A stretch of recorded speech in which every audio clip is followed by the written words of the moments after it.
વડોદરા શહેર પાસે આવેલ કોયલી ગામમાં IOCL કંપની આવેલી છે, જ્યાં ગત મહિને પ્રચંડ બ્લાસ્ટ બાદ આગ ફાટી નીકળી હતી.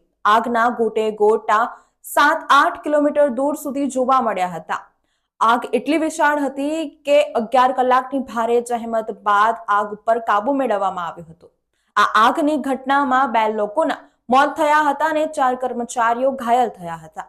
ત્યારબાદ ગામની સુરક્ષાને લઈને ગ્રામજનોએ અધિકારીઓ સાથે મીટિંગનું આયોજન કરવાની માંગ કરી હતી, પણ અધિકારીઓ સાથે મીટિંગ થતા ગ્રામજનોએ ગ્રામની સુરક્ષા માટે આજે કલેક્ટરને આવેદનપત્ર આપી રજૂઆત કરી હતી.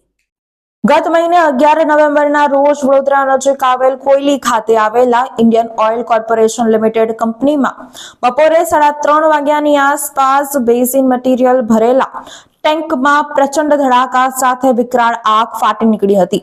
ધડાકો એટલો પ્રચંડ હતો કે આસપાસના ગામો સહિતનો વિસ્તાર ધ્રુજી ઉઠ્યો હતો.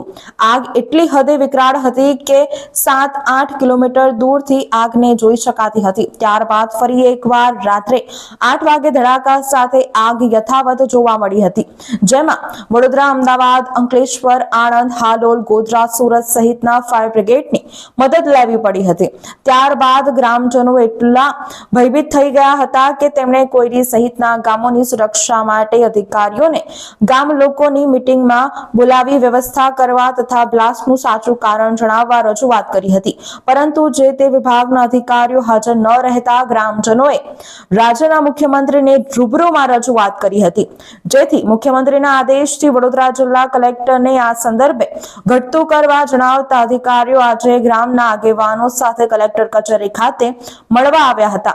ગ્રામજનો તો સમયસર આવી ગયા હતા, પરંતુ અધિકારીઓ ન આવતા ગ્રામના લોકોએ કલેક્ટર કચેરી ખાતે આવેદનપત્ર સાથે રજૂઆતો કરી હતી.